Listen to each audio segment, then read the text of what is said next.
We're recording. My goodness. Can you give me a little bit on the irony of the fact that we're recording an episode on camera technology while my camera is not working? Jared's not succeeding as a producer. I just had to do his one job, which is press record, and he's gone. So Rusty Brand just put in his box a robot that, Mid-Journey is going to do a self-portrait. Go. That's funny. Yeah. Lost in space, but that's okay. Climb aboard the brand spaceship today. This is the Brand Spaceship. I'm Ryan Sheffer, and today we're talking about cameras. Good ones, bad ones, big ones, small ones, red ones, blue ones. It'll kind of be like a Dr. Seuss book, but way nerdier. That was what was coming to mind. Red fish, blue fish, let's go.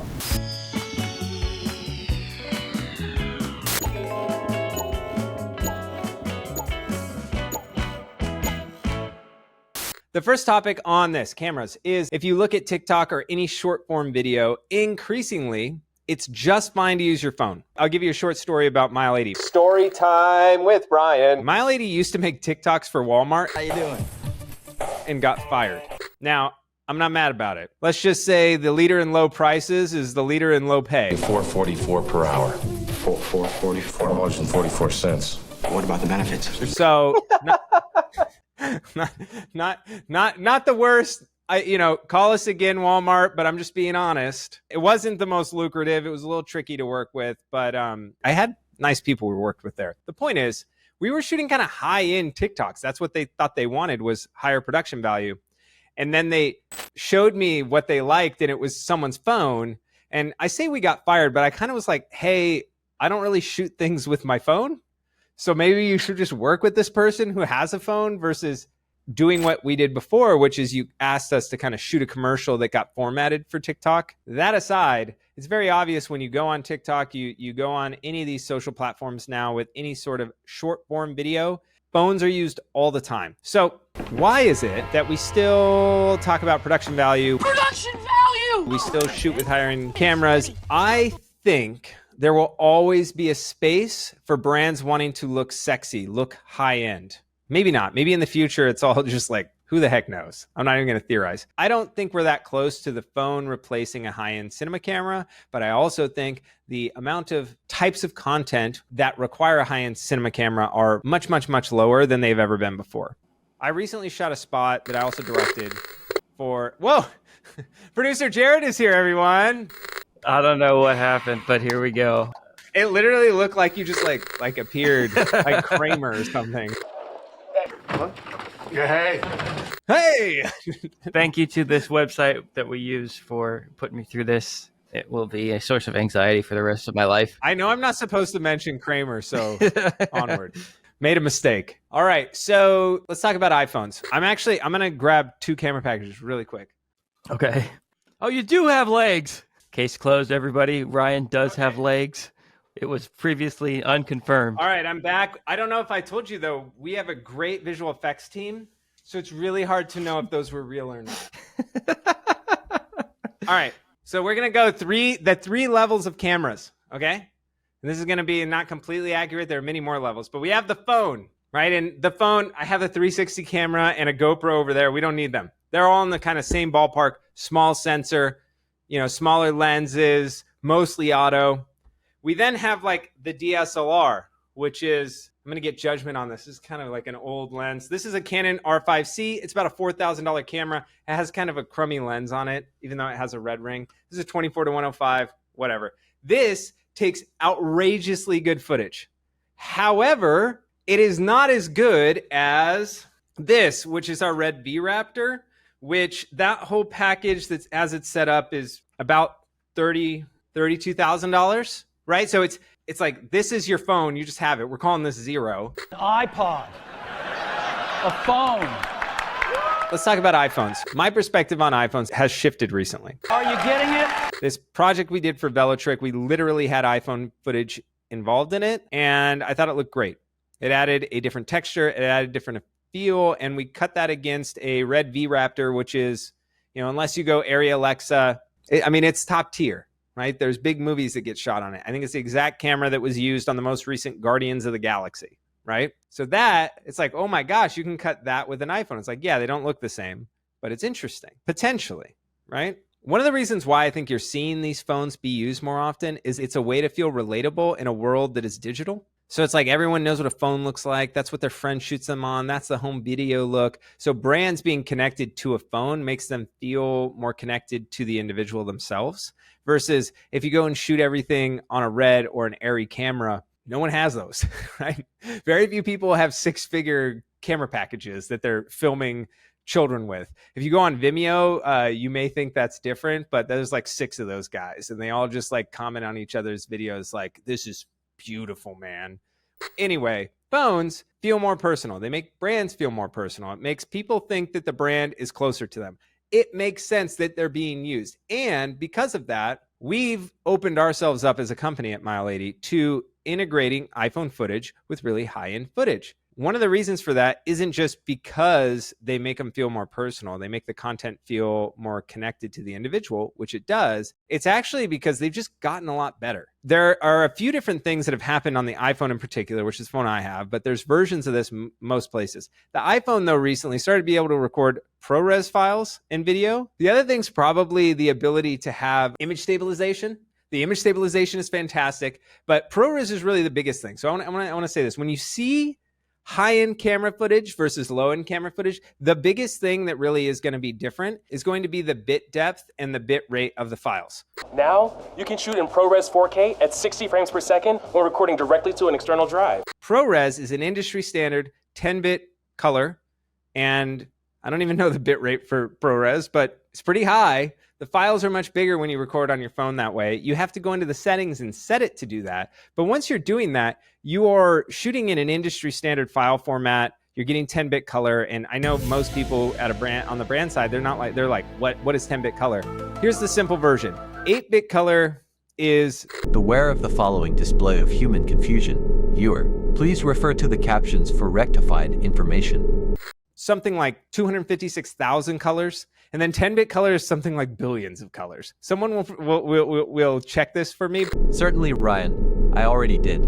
But it's definitely a sizable step up. And every step up you go from 8-bit to 10-bit to 12-bit to 16-bit. To put in perspective, the Red that we just talked about shooting with is 16-bit color. You increase the capacity of a sensor to save a file that looks more true to life because it has more color available to it. And the biggest places we notice this are people's faces because skin tones are super complicated. Tons of colors actually in skin tones. We like to say like black and white. That ain't true. There's like literally a skin line when you look at color, and everyone is on that. There's just different levels of luminance. And it's actually a really complicated combination of colors. And because of that, it requires more data to process it effectively. We can all picture that when we see like a phone photo, and then it's like your friend, and you're like, oh, they look kind of weird, right? We've all seen that of ourselves. Or like the blown out forehead, and it doesn't look quite right. It doesn't look real. It's happening to me right now. And that has to do with the color that is being passed through, how much information is being passed through the camera. Now that we're shooting with phones that have ProRes built in or standard 10-bit color built in, it's a lot easier to capture a more realistic image. If you don't set your iPhone, for example, to record ProRes, it's shooting in 8-bit color. I already mentioned that it affects skin tones. It also affects the sky. So if you've ever seen photos or video of a sunset and it will have these little lines in it, right? There'll be these like stripes or a gradient. There'll be these stripes and they look disgusting and they don't look like that high-end image. You may not even have noticed what it was that looked disgusting. But you're like, that doesn't look right. That has to do with the amount of color information that's being processed. Once you get to 10-bit or more color, you don't tend to see those things, both in skin tones and in the sky. The truth is, if you're not looking at people and you're not looking at the sky, 8-bit actually can be great. And that's why a lot of people will have their phone for years now.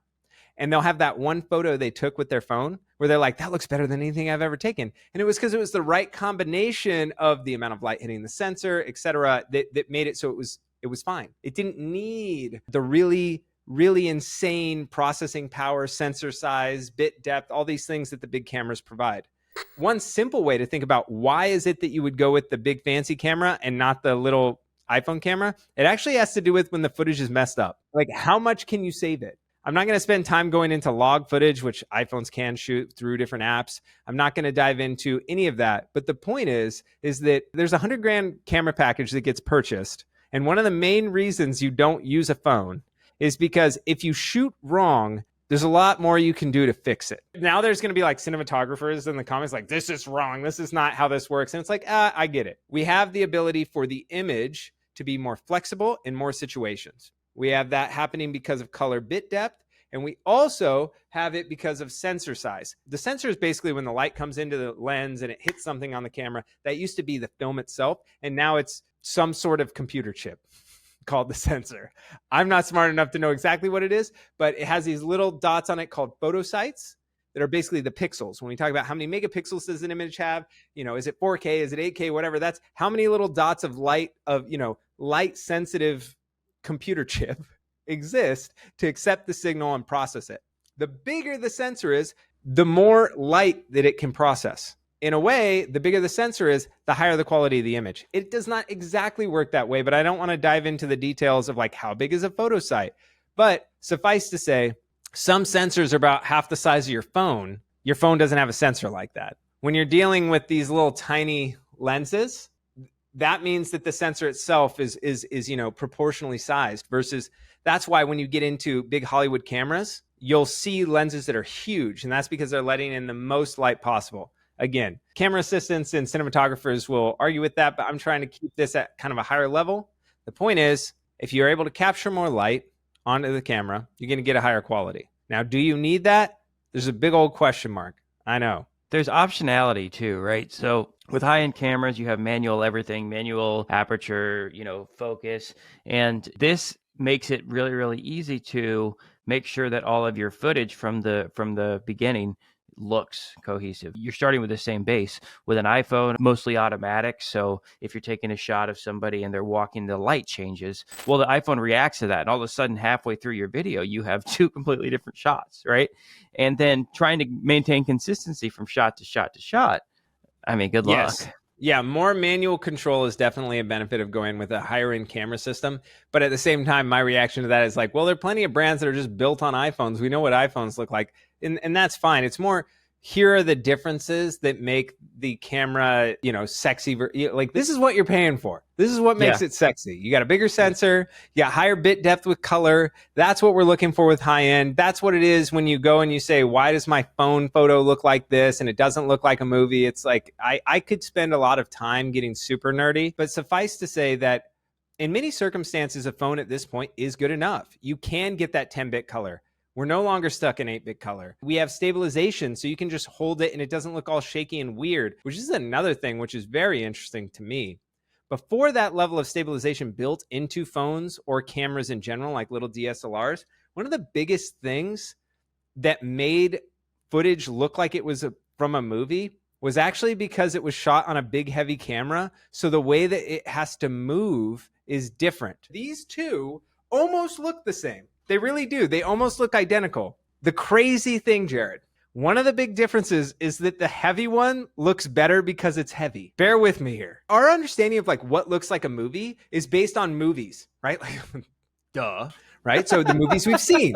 But the movies we've seen forever have been shot on giant cameras. And in the past, even bigger than they are today by a lot. So there is a feeling to a handheld camera. And this changes if you're on a tripod, for sure. But the second you're moving the camera, there's a feeling to heft that you don't get with these smaller things. It's kind of gone away on the iPhone because the stabilization is so good. And I actually think in certain circumstances, the iPhone might look more cinematic than this. If you don't have something like a gimbal, which I'm not gonna go run and get it, but that is a little gimbal right there. And we can insert some footage from a shoot we did recently that was the Canon intercut with the Red. And the Red was kind of our handheld and the Canon was on a gimbal. So it did match. But I just found this crazy because I did all these tests. The quality, if I put the same lenses, the same filters on these two cameras, is basically the same. It comes down to, because of the weight of it, if you're handheld, the smaller camera is going to move faster versus the smoother motions of a heavier camera.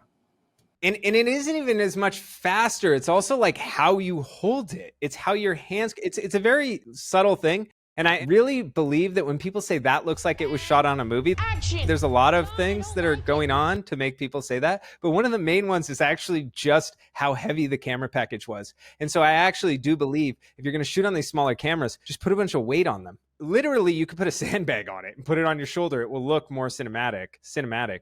And here's one of the things that's really interesting. We actually have how fast is the computer. So in the case of, I just said that this camera from Canon and this camera from Red look largely the same, except for one of the things, which is the speed at which the sensor is read out creates this wobble that we've all seen now. We don't even know what it is unless we're camera people. But lower end cameras in that $2,500 to $5,000 range, they usually do, unless it's a couple from Sony, the A7S III, the FX3, they have a readout that is slow enough that if you whip pan the camera, it starts to have a jello. So when you have the combination of that readout plus it doesn't weigh much, the look and feel of it, it doesn't feel like a movie camera at all. And so it's actually the computer and the size that I think make the biggest difference. Because when you look at these high-end cinema cameras, they either have a global shutter or they have a really, really fast readout. And in fact, even though I like our Canon R5C, if you're looking to buy a camera in that range of $2,500 to $5,000, look at the Sonys with super fast readouts and then weigh them down, meaning make them heavier and make sure that we don't get that jello. I kind of rambled on this one. I could have talked about a lot of other things. I like it. I think that you get this manic energy when you're excited about technology, and I think it just all right. So we can follow up. The point is 3 different types of cameras. All of them are good for different purposes. You want to get as much information onto the sensor as possible. You want as big of a sensor as possible. And it turns out you might want as big of a camera as possible if you want it to look like a movie. I'm sure I said some things that will lead to people saying things in the comments. It's okay. Sometimes we all get it wrong. And when I say that, I'm talking about you, person in the comments that doesn't agree with me.